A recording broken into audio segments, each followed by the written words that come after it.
नमस्कार दोस्तों, मैं दीपचंद शर्मा आपके अपने यूट्यूब चैनल दीपचंद एजुकेशन में आपका हार्दिक स्वागत करता हूं।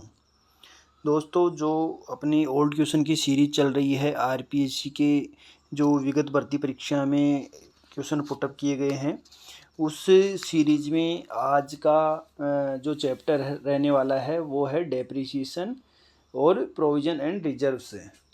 तो दोस्तों, आज के सेशन के क्वेश्चन लेने के पहले मैं डेप्रिसिएशन जो चैप्टर है उसका मैं आपको कुछ ब्रीफ नॉलेज देना चाहूँगा। दोस्तों, डेप्रिसिएशन का लेखांकन में जो ह्रास होता है, डेप्रिसिएशन शब्द होता है, उसका अर्थ होता है संपत्ति की लागत को उसके जीवन काल में बांटना या मतलब आवंटित करना। अर्थात जो संपत्ति की लागत होती है उसको, जो संपत्ति का जीवन काल होता है उसमें उसको डिवाइड करना ही डेप्रिसिएशन का अर्थ होता है। और डेप्रिसिएशन का जो उद्देश्य होता है उसमें कभी कभी आरपीएससी पूछ लेता है, या जो अधीनस्थ बोर्ड एग्ज़ाम करवाता है तो एग्जामिनर कभी पूछ लेता है कि डेप्रिसिएशन का प्राथमिक उद्देश्य क्या है। तो दोस्तों, मैं आपको बताना चाहूँगा कि यदि डेप्रिसिएशन का प्राथमिक उद्देश्य पूछे तो उसका आंसर होगा संपत्ति के प्रतिस्थापन करने के लिए जो कोष की व्यवस्था की जाती है वो ही डेप्रिसिएशन का प्राथमिक उद्देश्य है। अर्थात संपत्ति के प्रतिस्थापन के लिए कोष की व्यवस्था करना डेप्रिसिएशन का प्राथमिक उद्देश्य है। इसके अलावा यदि एग्ज़ाम में पूछे कि डेप्रिसिएशन का मुख्य उद्देश्य क्या है, तो दोस्तों जैसे सही लागत का निर्धारण करना, सही आय का निर्धारण करना, सही कर का निर्धारण करना, सही आर्थिक स्थिति का निर्धारण करना। अर्थात यदि जो व्यवसाय में स्थायी संपत्ति है उस पर डेप्रिसिएशन अच्छे ढंग से जो मेथड होते हैं स्पेशलाइज, उन मेथड से डेप्रिसिएशन का उचित तरीके से कैलकुलेशन किया जाएगा, तभी दोस्तों उस जो फिक्स असेट है उसकी सही लागत का निर्धारण होगा। और सही लागत का निर्धारण होगा तो दोस्तों बिजनेस की सही आय का निर्धारण होगा, और दोस्तों बिजनेस की सही आय का निर्धारण होगा तो सही कर का निर्धारण होगा, और सही कर का निर्धारण होगा तो दोस्तों सही आर्थिक स्थिति का निर्धारण हो पाएगा। दोस्तों, जो डेप्रिसिएशन होता है वो एक गैर रोकड़ व्यय होता है, नॉन कैश एक्सपेंसेस होता है। मतलब कि जो दोस्तों पीएनएल में जो एक्सपेंसेस दिखाए जाते हैं वो दोस्तों कहीं ना कहीं एक तरीके से कैश में पे किए जाते हैं, लेकिन डेप्रिसिएशन एक ऐसा एक्सपेंसेस है कि इसको एक तरीके से एक्सपेंसेस बोल सकते हैं, या ऐसा एक नॉन कैश आइटम है, नॉन कैश एक तरीके से लॉस है जो पीएनएल में दिखाया जाता है, लेकिन इसका कोई कैश में पेमेंट नहीं किया जा सकता। जो अदर एक्सपेंसेस होते हैं उनका कैश में पेमेंट किया जाता है, लेकिन डेप्रिसिएशन का कैश में पेमेंट नहीं किया जाता, इसलिए इसको गैर रोकड़ व्यय बताया गया है, वो अर्थात नॉन कैश एक्सपेंसेस या नॉन कैश लॉस। और दोस्तों ये जो डेप्रिसिएशन होता है वो लाभों पर प्रभार होता है। लाभों पर प्रभार का मतलब होता है कि दोस्तों व्यवसाय में ने लाभ कमाए हो या नहीं कमाए हो, चाहे व्यवसाय में लाभ हो चाहे व्यवसाय में हानि हो, दोस्तों डेप्रिसिएशन कंपलसरी लगाना ही पड़ेगा। पीएनएल में डेप्रिसिएशन का अमाउंट शो करना ही पड़ेगा, पीएनएल से डेप्रिसिएशन का अमाउंट चार्ज करना ही पड़ेगा, इसलिए ये लाभों पर प्रभार है। एक होता है दोस्तों लाभों पर आयोजन। लाभों पर आयोजन का मतलब होता है, लाभों पर आयोजन का मतलब होता है कि यदि मान लो व्यवसाय में लाभ है लाभों की व्यवस्था होती है तो किसी एक्सपेंसेस को चार्ज किया जा सकता है, और यदि व्यवसाय में लाभों की व्यवस्था ना हो तो उस एक्सपेंसेस को चार्ज नहीं किया जा सकता। तो ऐसी स्थिति में उस एक्सपेंसेस को लाभों पर आयोजन कहते हैं। लेकिन जो डेप्रिसिएशन है वो व्यवसाय में चाहे लाभ हो चाहे हानि हो, किसी भी प्रकार की स्थिति हो, उसको लाभों से चार्ज किए ही जाना आवश्यक है। तो इस प्रकार इसको लाभों पर प्रभार बताया गया है। और दोस्तों डेप्रिसिएशन एक रेवेन्यू नेचर का एक्सपेंसेस होता है, क्योंकि जो पीएनएल में दिखाए जाते हैं वो रेवेन्यू नेचर के एक्सपेंसेस को दिखाया जाता है पीएनएल में, और पीएनएल में दिखाने के कारण इसको डेप्रिसिएशन को रेवेन्यू नेचर का माना गया है। दोस्तों मैं आपको बताना चाहूँगा कि जो डेप्रिसिएशन होता है उसको एक तरीके से स्थायी संपत्तियों में 4 प्रकार से बांटा गया है। एक तरीके से स्थायी संपत्तियों को हम 4 तरीके से देखते हैं। एक जो दृश्य होती है, मूर्त संपत्ति होती है, मतलब टेंजिबल असेट्स होती है। तो दोस्तों उनके जो मूल्य में कमी होती है उस पे डेप्रिसिएशन वर्ड को प्रयोग में लेते हैं, और जो उनके मूल्य में कमी होती है उस पे डेप्रिसिएशन वर्ड को काम में लेके एक तरीके से डेप्रिसिएशन टर्म यूज करते हैं। और दोस्तों जो अमूर्त संपत्ति होती है, अदृश्य संपत्ति होती है, उसमें अमोर्टाइजेशन परिशोधन शब्द को काम में लेते हैं।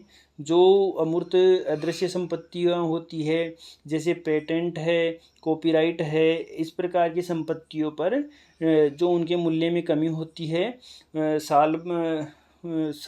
साल प्रत्येक साल उस मूल्य में होने वाली कमी को अमोर्टाइजेशन कहते हैं। तीसरी होती है दोस्तों वेस्टिंग असेट्स, अर्थात नाशवान संपत्तियाँ या क्षयशील संपत्तियाँ।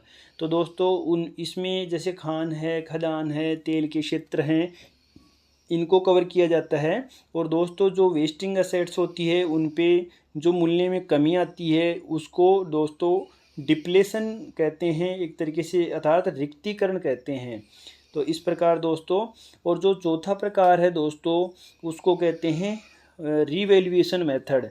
तो दोस्तों जैसे यदि आपको पूछा जाए कि पशुधन है, लाइव स्टॉक है, या फुटकर औजार है, लूज टूल्स है, इन दोनों पर जो यदि इनके मूल्य में कमी की जाती है साल दर साल, तो उसको डेप्रिसिएशन की किस मेथड से कैलकुलेट करेंगे। तो दोस्तों इन पे पशुधन का, लाइव स्टॉक का और फुटकर औजार जो लूज टूल है उनका रिवैल्यूएशन मेथड से डेप्रिसिएशन का कैलकुलेट किया जाता है। दोस्तों मैं आपको बताना चाहूँगा कि जो ह्रास होता है, डेप्रिसिएशन होता है, उसको जो संपत्ति होती है उसके उपयोग की तिथि से लगाया जाता है कि जब संपत्ति रेडी टू यूज़ के लिए तैयार होती है, यूज़ के लिए रेडी रहती है, उस समय से उस पर डेप्रिसिएशन कैलकुलेट किया जाता है। तो दोस्तों मैं आशा करता हूँ कि जो मेरे द्वारा जानकारी दी गई है शॉर्ट एंड स्वीट वो आपको समझ में आई होगी। और दोस्तों जो आज के सेशन है उसका हम क्वेश्चन स्टार्ट करते हैं। इसमें आज के सेशन में दोस्तों फर्स्ट क्वेश्चन है, मूल्य ह्रास की उत्पत्ति का कारण क्या है। दोस्तों मूल्य ह्रास की उत्पत्ति का कारण पूछ रहा है। फर्स्ट ऑप्शन है उच्चावचन फ्लक्चुएशन, सेकंड अप्रचलन, और थर्ड ऑप्शन है अवशिष्ट मूल्य, और फोर्थ ऑप्शन है अंतिम मूल्य। तो दोस्तों इसका राइट आंसर हो जाएगा दोस्तों answer number second. Answer number दोस्तों जो मूल्यह्रास होता है, डेप्रिसिएशन होता है, उसके कारण होते हैं जैसे अप्रचलन हो गया, मतलब कोई जो फिक्स असेट है वो उसका जो चलन से वो बाहर हो गई, अप्रचलन हो गई और उसका कोई यूज नहीं रहा है, या फिक्स असेट की में कोई घिसावट आ गई है, या जैसे कोई फिक्स असेट्स का कानूनी अधिकार की अवधि समाप्त हो गई है, जैसे पेटेंट वगैरह एक निश्चित अवधि के लिए होते हैं तो उनकी कानून अवधि समाप्त हो गई है, या किसी दुर्घटना के कारण संपत्ति के मूल्य में कमी आई है, या संपत्ति का निरंतर जो प्रयोग हो रहा है उसके कारण। तो जो मैंने बताए हैं आपको 4-5 कारण, वो मूल्यह्रास की उत्पत्ति का कारण है, अर्थात डेप्रिसिएशन क्रिएट होने का कारण है। दोस्तों नेक्स्ट क्वेश्चन लेंगे। आपके सामने नेक्स्ट क्वेश्चन है, किस पद्धति से ह्रास लेखन करने पर संपत्ति खाते का शेष कभी शून्य नहीं होता है। फर्स्ट ऑप्शन है मूल लागत विधि, ह्रास कोष विधि, हाशित मूल्य पद्धति विधि और बीमा पॉलिसी विधि। दोस्तों 77 जो आपके सामने क्वेश्चन है उसका राइट आंसर दोस्तों आंसर नंबर थर्ड है। दोस्तों ह्रास लेखन की वह संपत्ति खाते का शेष कभी शून्य नहीं होता है। तो दोस्तों जो रिटर्न डाउन वैल्यू मेथड होता है, ह्रासित मूल्य पद्धति विधि, उसमें दोस्तों कभी भी संपत्ति का मूल्य शून्य नहीं होता है। दोस्तों जो राशिद मूल्य पद्धति होती है उसमें दोस्तों संपत्ति के जो रिटर्न डाउन वैल्यू होता है, मतलब जो संपत्ति का पुस्तक मूल्य होता है, ऐतिहासिक मूल्य होता है, हिस्टोरिकल कॉस्ट होती है, उसमें से जो जिस साल का डेप्रिसिएशन होता है उसको लेस करने के बाद में जो अमाउंट होता है अपने को बुक में वैल्यू प्राप्त होती है उस पर हर साल डेप्रिसिएशन लगाया जाता है। जैसे कोई संपत्ति 1,00,000 रुपए की है और उस पर यदि रिटर्न डाउन वैल्यू मेथड से 10% के हिसाब से यदि डेप्रिसिएशन लगाते हैं तो पहले वाले साल में 10,000 रुपये डेप्रिसिएशन लगेगा और उसके बाद में जो 1,00,000 रुपये में से 10,000 रुपये लेस करने के बाद में जो 90,000 रुपये बचे हैं उसको दोस्तों बुक वैल्यू कहते हैं, पुस्तक मूल्य कहते हैं। तो नेक्स्ट ईयर दोस्तों 90,000 रुपये पे डेप्रिसिएशन लगेगा और डेप्रिसिएशन की रेट जो 10% है उसके हिसाब से सेकेंड ईयर का डेप्रिसिएशन 9,000 रुपये होगा। तो इस प्रकार दोस्तों जो राशिद मूल्य पद्धति होती है, रिटर्न डाउन वैल्यू मेथड होता है, उसमें संपत्ति का शेष कभी भी शून्य नहीं होता है। और दोस्तों जो सरल रेखा पद्धति विधि होती है, वार्षिकी वृत्ति विधि होती है, एन्युटी मेथड होता है, और जो डेप्रिसिएशन फंड मेथड होता है, और जो इंश्योरेंस पॉलिसी विधि होती है, जैसा कि इस क्वेश्चन में दिया गया है, मूल लागत पद्धति, ओरिजिनल कॉस्ट मेथड, रास कोष विधि और बीमा पॉलिसी विधि, ये दोस्तों तीनों विधियाँ ऐसी होती है। एक इसके अलावा एक एन्युटी मेथड और होता है, वार्षिकी वृत्ति विधि। इन चार विधियों में दोस्तों संपत्ति का मूल्य आखिर में शून्य हो जाता है, क्योंकि इन जो चारों विधियां हैं इनमें जो डेप्रिसिएशन का अमाउंट होता है वो प्रत्येक साल समान रहता है। इस प्रकार दोस्तों इस क्वेश्चन का राइट आंसर नंबर 3 हो जाएगा। नेक्स्ट क्वेश्चन की तरफ चलेंगे दोस्तों। नेक्स्ट क्वेश्चन है 78। इसमें बोला गया है कि 31 दिसंबर 2011 को एक मशीन पर घटती हुई किस्त पद्धति से 7,200 रुपये मूल्यह्रास काटा गया है। ह्रास की दर 10% है और ये मशीन 1 जनवरी 2010 को क्रय की गई। तो इस मशीन की मूल लागत क्या थी? देखो दोस्तों इस प्रश्न को बहुत ही अच्छा प्रश्न है, आप ध्यान से समझना दोस्तों। देखो दोस्तों 31 दिसंबर 2011 को एक मशीन पर घटती हुई किस्त पद्धति से 7,200 रुपये मूल्यह्रास काटा गया है। ठीक है, तो देखो दोस्तों ध्यान से समझना। 31 दिसंबर 2011 को मूल्यह्रास कितना काटा गया है दोस्तों? 7,200 रुपये। और दोस्तों विधि कौन सी है? घटती हुई किस्त पद्धति। और दर क्या है? ह्रास की दर क्या है दोस्तों? 10%।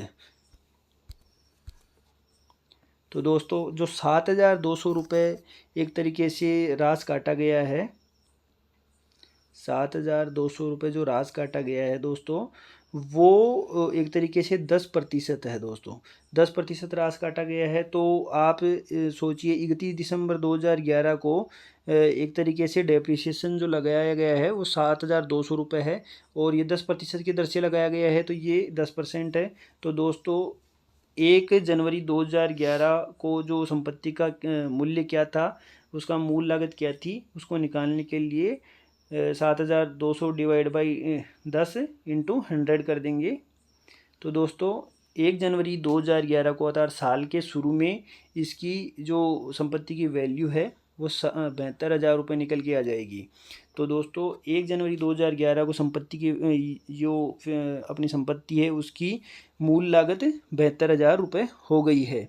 अब देखो दोस्तों 1 जनवरी 2011 को इसकी मूल लागत 72,000 रुपये है और प्रश्न में पूछा गया है 1 जनवरी 2010 को क्रय की गई थी और 1 जनवरी 2010 को इसकी मूल लागत बतानी है।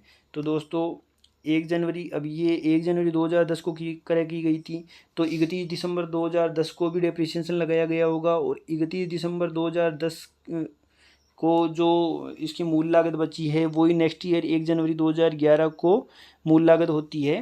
तो 1 जनवरी 2011 को मूल लागत 72,000 रुपये है, तो वही 31 जनवरी 2010 को भी 72,000 रुपये ही थी।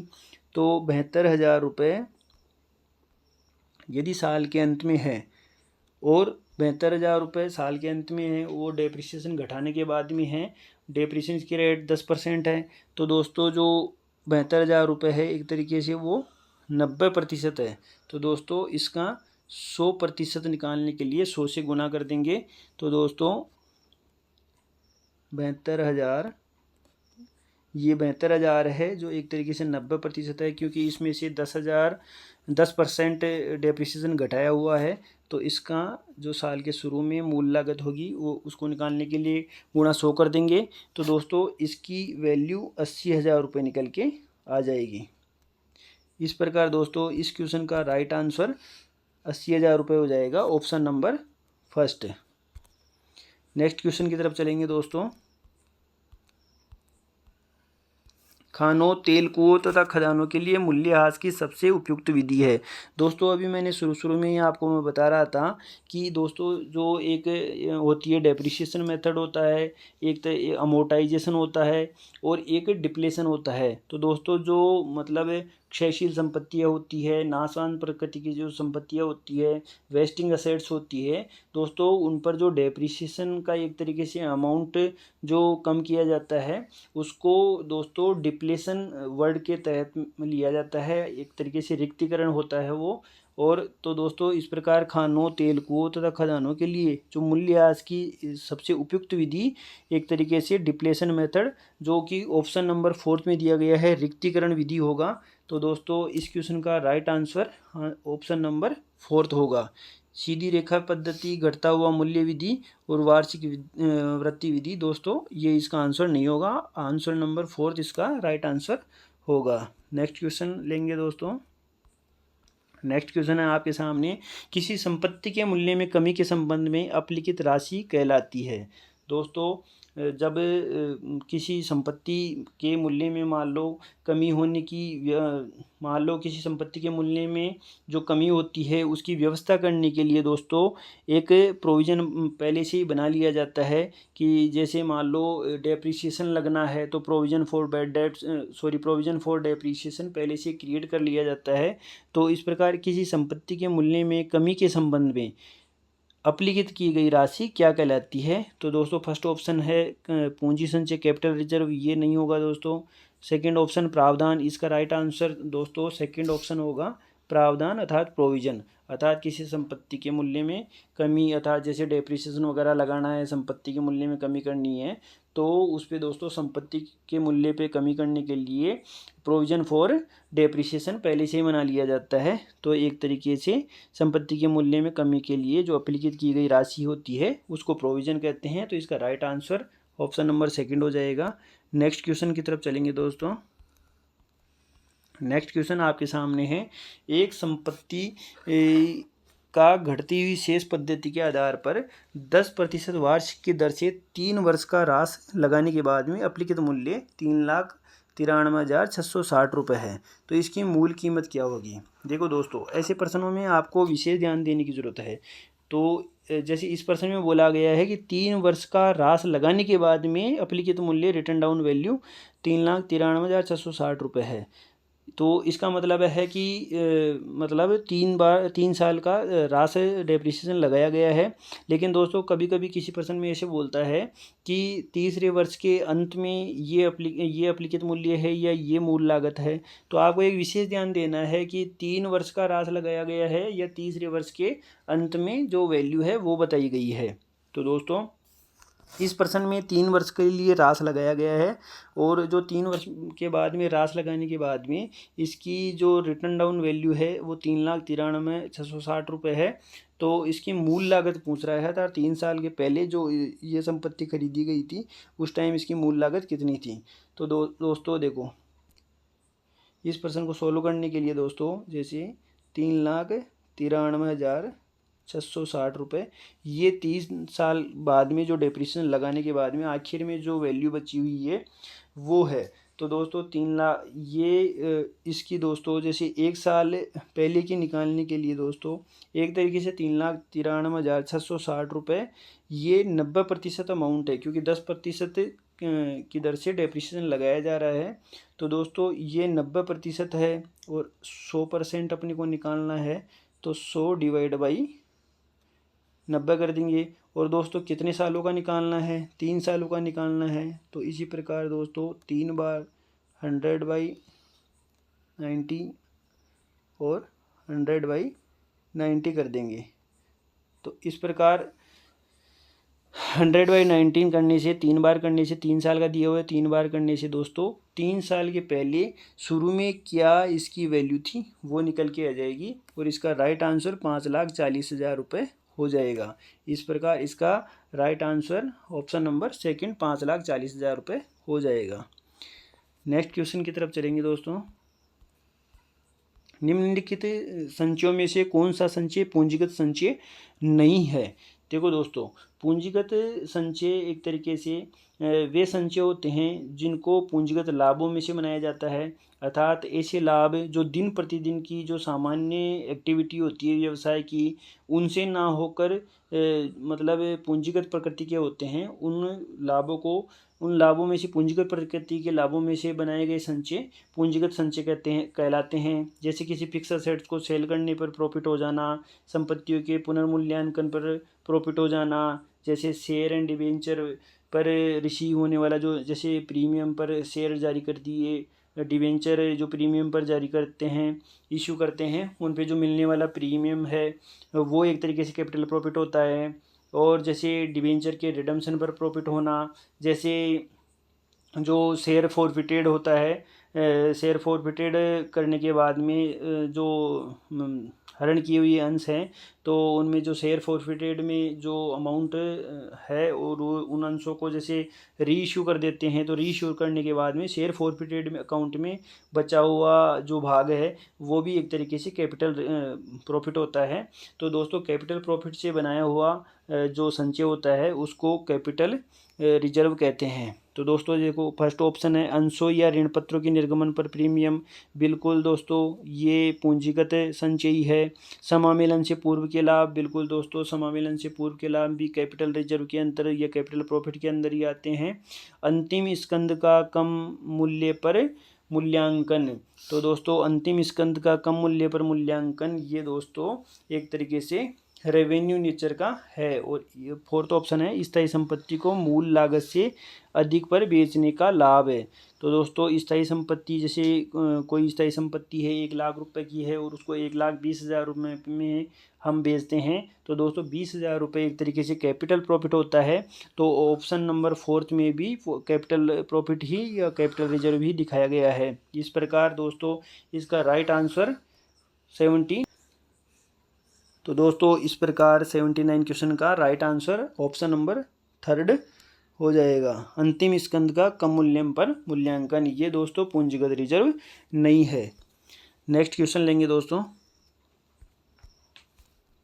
नेक्स्ट क्वेश्चन आपके सामने है दोस्तों। एक स्थायी संपत्ति की लागत 2,00,000 रुपये तथा अप्लिखित मूल्य 1,30,000 रुपये को 2,20,000 रुपये में बेचा गया है, स्थायी संपत्ति के निपटारे का परिणाम होगा। दोस्तों देखो ध्यान देना इस क्वेश्चन में। दोस्तों एक संपत्ति थी उसकी जो लागत थी वो 2,00,000 रुपये थी और अप्लिखित मूल्य 1,30,000 रुपये है। अप्लिखित मूल्य का मतलब है कि इसमें से डेप्रिसिएशन घटाया गया है और घटाने के बाद में जो मूल्य बचता है उसको अप्लिखित मूल्य रिटर्न डाउन वैल्यू कहते हैं। तो दोस्तों 2,00,000 में से एक तरीके से 70,000 रुपये का डेप्रिसिएशन घटाने के बाद में 1,30,000 रुपये रिटर्न डाउन वैल्यू बचा है। तो एक तरीके से 2,00,000 रुपये की संपत्ति थी उसमें 70,000 रुपये का डेप्रिसिएशन घटाया गया, उसके बाद में हमारे पास संपत्ति रह गई 1,30,000 रुपये की, ये प्रश्न में मेंशन है। और उसके बाद में 1,30,000 रुपये की संपत्ति को हमने 2,20,000 रुपये में बेच दिया। तो दोस्तों मैं बताना चाहूँगा जो संपत्ति की मूल लागत होती है वहाँ तक मान लो रिटर्न डाउन वैल्यू है और मतलब जो असेट्स की मूल लागत होती है उसमें से डेप्रिसिएशन का अमाउंट घटाने के बाद में जो राशि बचती है उसको रिटर्न डाउन वैल्यू कहते हैं और रिटर्न डाउन वैल्यू 1,30,000 रुपये है। तो दोस्तों इस रिटर्न डाउन वैल्यू से लेके जो संपत्ति की मूल लागत है वहाँ तक यदि संपत्ति को बेचा जाता है तो उसको रेवेन्यू नेचर का प्रॉफिट कहते हैं। और दोस्तों जो संपत्ति की मूल लागत है यदि उससे ऊपर सेल अमाउंट होता है, यदि उससे मूल लागत से ऊपर यदि संपत्ति को बेचा जाता है तो संपत्ति की मूल लागत से जो ऊपर का अमाउंट होता है उसको दोस्तों एक तरीके से कैपिटल नेचर का माना जाता है। तो दोस्तों जो इसमें रिटर्न डाउन वैल्यू थी 1,30,000 रुपये और मूल लागत थी 2,00,000 रुपये, बेचा है 2,20,000 रुपये में। तो एक तरीके से यदि इसको देखा जाए तो 1,30,000 रुपये की संपत्ति 2,20,000 रुपये में बेच दी तो एक तरीके से सीधा सीधा 90,000 रुपये का प्रॉफिट हो गया। लेकिन दोस्तों 90,000 70,000 रुपये में आपको ध्यान देना है कि इसमें रेवेन्यू नेचर का कितना है और कैपिटल नेचर का कितना है। तो दोस्तों संपत्ति की मूल लागत कितनी है, 2 लाख रुपये। तो 2 लाख रुपये तक का प्रॉफिट किस में जाएगा, रेवेन्यू नेचर में जाएगा। तो इस प्रकार 70,000 रुपये तो इसका रेवेन्यू प्रॉफिट हो गया। और दोस्तों मूल लागत से ऊपर की जो सेल अमाउंट है वो किस में जाएगी, कैपिटल रिजर्व में जाएगी। तो दोस्तों 2 लाख रुपये मूल लागत है, 2,20,000 रुपये में बेचा है, तो एक तरीके से 20,000 रुपये कैपिटल प्रॉफिट हो जाएंगे। तो दोस्तों देखो थर्ड ऑप्शन में बताया गया है 70,000 रुपये आयगत लाभ है और 20,000 रुपये पूंजीगत लाभ है। तो दोस्तों इस क्वेश्चन का राइट आंसर ऑप्शन नंबर 3 हो जाएगा। नेक्स्ट क्वेश्चन की तरफ चलेंगे दोस्तों। ज्ञात दायित्व की पूर्ति के लिए प्रत्यक्ष से रखी गई राशि कहलाती है। देखो दोस्तों एक तो होता है प्रोविजन,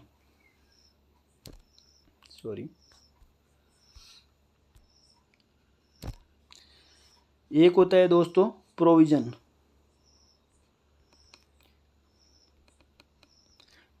अर्थात आयोजन। प्रोविजन दोस्तों ज्ञात दायित्व की अज्ञात राशि के लिए मनाया जाता है। क्या होता है दोस्तों, ज्ञात दायित्व होता है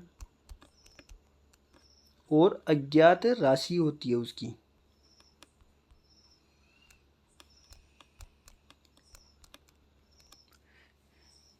कैसे दोस्तों, जैसे प्रोविजन फॉर बैड डेट्स बनाते हैं, तो दोस्तों अपने को दायित्व तो ध्यान है कि अपना बैड डेट्स के लिए दायित्व क्रिएट हो सकता है। जैसे प्रोविजन फॉर डेप्रिसिएशन बनाते हैं तो हम लोगों को पहले से ही पता होता है कि डेप्रिसिएशन के लिए अपना दायित्व क्रिएट हो सकता है, लेकिन दोस्तों इनकी राशि कितनी होगी ये हमारे को पता नहीं होता है। तो ज्ञात दायित्व की अज्ञात राशि की व्यवस्था करने के लिए जो आयोजन किया जाता है उसको मतलब जो व्यवस्था की जाती है उसको आयोजन कहते हैं, एक तरीके से प्रोविजन कहते हैं। तो देखो प्रश्न में पूछा गया है ज्ञात दायित्व की पूर्ति के लिए प्रत्यक्ष से रखी गई राशि क्या कहलाती है, दोस्तों ये प्रोविजन कहलाती है। और दूसरा टर्म होता है दोस्तों रिजर्व। दूसरा टर्म होता है रिजर्व, जिसको हिंदी में कहते हैं संचय। इसमें दोस्तों जो प्रोविज़न होता है उसमें दोस्तों दायित्व ज्ञात दायित्व होता है, लेकिन दोस्तों जो संचय रिजर्व होता है उसमें हमारे को कि जो अज्ञात दायित्व होते हैं जिनके बारे में हमारे को पता नहीं है, अभी व्यवसाय में हम कोई भी उनके बारे में आइडिया नहीं लगा सकते, वो कब क्रिएट हो जाए, किस प्रकृति क्रिएट हो जाए, किस स्तर पर क्रिएट हो जाए। तो दोस्तों ऐसे जो मतलब व्यवस्था करनी पड़ती है, जो अनिश्चितताओं की व्यवस्था करनी पड़ती है, जिनका अज्ञात दायित्व है और अज्ञात राशि है, उसको दोस्तों संचय कहते हैं।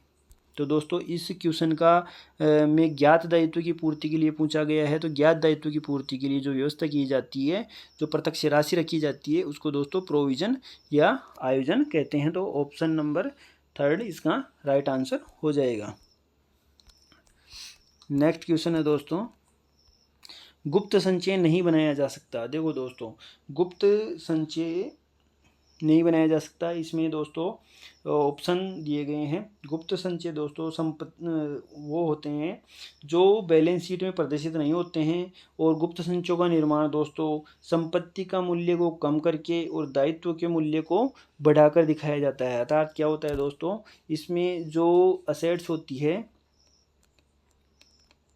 एक तरीके से उनके मूल्य को तो क्या कर दिया जाता है दोस्तों, कम, और जो लायबिलिटीज होती है उनके मूल्य को दोस्तों क्या कर दिया जाता है, बढ़ा दिया जाता है। तो संपत्ति एक तरीके से 1 लाख रुपए की थी और बैलेंस शीट में उसको 80,000 रुपये का दिखाया, तो दोस्तों 20,000 रुपये एक तरीके से गुप्त संचय बन गए है ना।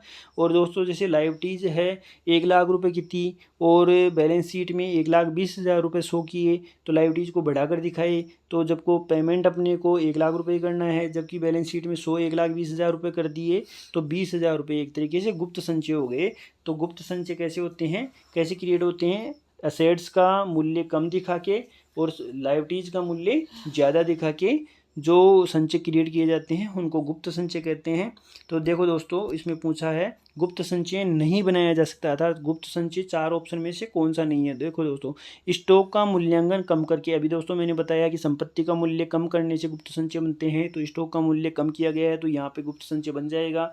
प्राप्त किराया भवन खाते में जमा करके, तो देखो दोस्तों इसमें जो प्राप्त किराया, जैसे ये रेंट रिसीव हुआ है उसको भवन खाते में जमा कर दिया, तो एक तरीके से भवन खाते को क्रेडिट किया गया है। दोस्तों देखो इंग्लिश में दे रखा है rent received credit to building account, building account में क्रेडिट किया गया है। तो दोस्तों बिल्डिंग यदि क्रेडिट हुई है तो बिल्डिंग जो संपत्ति है वो कम हुई है। और दोस्तों मैंने अभी आपको बताया था कि संपत्ति के मूल्य में कमी करने पर गुप्त संचय का निर्माण होता है, तो सेकंड ऑप्शन में भी दोस्तों गुप्त संचय का निर्माण हो जाएगा।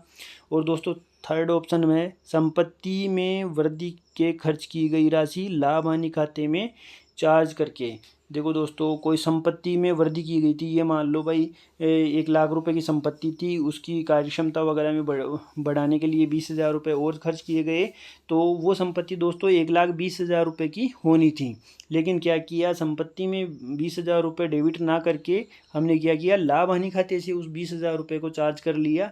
तो दोस्तों संपत्ति के मूल्य में क्या हुई, कमी। एक तरीके से संपत्ति 1,20,000 रुपये की होनी थी, जबकि हमने 20,000 रुपये संपत्ति में ना बढ़ा के लाभ हानि खाते में दिखा दिए, तो संपत्ति के मूल्य में कमी हो गई दोस्तों। और संपत्ति के मूल्य में कमी होने से गुप्त संचय बनता है, तो ऑप्शन नंबर थर्ड में भी गुप्त संचय बन जाएगा। अब देखो दोस्तों ऑप्शन नंबर फोर, संपत्ति के पुनर्स्थापन के लिए पुस्तकों में पृथक राशि रखना।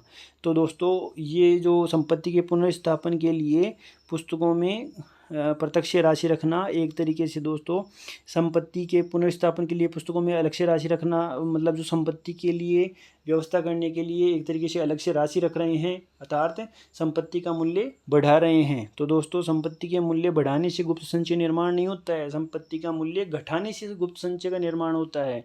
तो इस प्रकार ऑप्शन नंबर फोर्थ इसका राइट आंसर हो जाएगा। और फोर्थ ऑप्शन में जो दिया गया है टर्म, उससे गुप्त संचय का निर्माण नहीं होगा।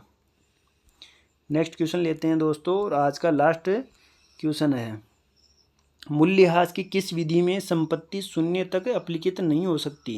देखो दोस्तों अभी पीछे भी एक ऐसा क्वेश्चन आया था और ये फिर वापस दोबारा रिपीट हो गया है। तो आरपीएससी का ये ट्रेंड है दोस्तों, इसी प्रकार के क्वेश्चन आगे भी पहुंचे जाएंगे और आपको इसी प्रकार के ट्रेंड के अनुसार तैयारी करनी है। तो देखो दोस्तों ये क्वेश्चन, मूल्यह्रास की किस विधि में संपत्ति शून्य तक अपलिखित नहीं हो सकती। दोस्तों इसका राइट आंसर है ऑप्शन नंबर फर्स्ट, घटती हुई शेष पद्धति।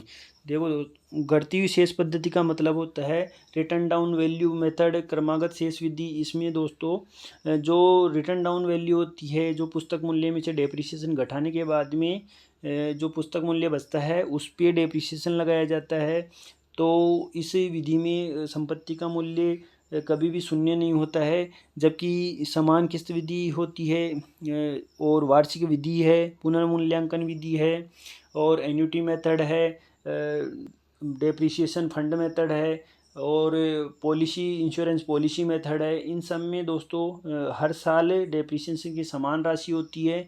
तो दोस्तों इन जो भी मैंने विधियों का नाम लिया है उन विधियों में डेप्रिसिएशन की समान राशि होती है और साल के मतलब अंत में इनके जीवन काल के अंत में दोस्तों इनकी वैल्यू 0 हो जाती है।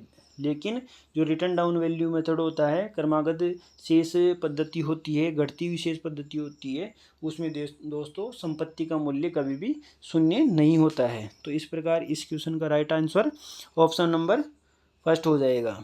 तो दोस्तों आज की जो सीरीज़ थी उसके क्वेश्चन पूरे हो चुके हैं। आशा करता हूं दोस्तों डेप्रिसिएशन चैप्टर को समझने में इन क्वेश्चन से आपको काफ़ी हेल्प मिलेगी। और दोस्तों जल्दी आपके लिए नेक्स्ट टॉपिक के जो क्वेश्चन हैं आरपीएससी के द्वारा जो पूछे गए हैं उनको लेके हम हाजिर होंगे। और तब तक दोस्तों पढ़ते रहिए, बढ़ते रहिए, हमारे चैनल को सब्सक्राइब कीजिए, लाइक कीजिए और शेयर कीजिए। दोस्तों ये जो हमारे द्वारा पीडीएफ सॉल्यूशन करवाई गई है, इसकी पीडीएफ हमारे टेलीग्राम ग्रुप में डाल दी जाएगी। आप हमारे टेलीग्राम ग्रुप को ज्वाइन करके इस पीडीएफ को डाउनलोड कर सकते हैं, इसका प्रिंट निकाल सकते हैं और दोबारा अपने स्तर पर सॉल्यूशन कर सकते हैं। दोस्तों हमारे टेलीग्राम ग्रुप का लिंक इस वीडियो के डिस्क्रिप्शन बॉक्स में दिया गया है, आप वहां जाके इसको टेलीग्राम ग्रुप को ज्वाइन कर सकते हैं। Thank you very much.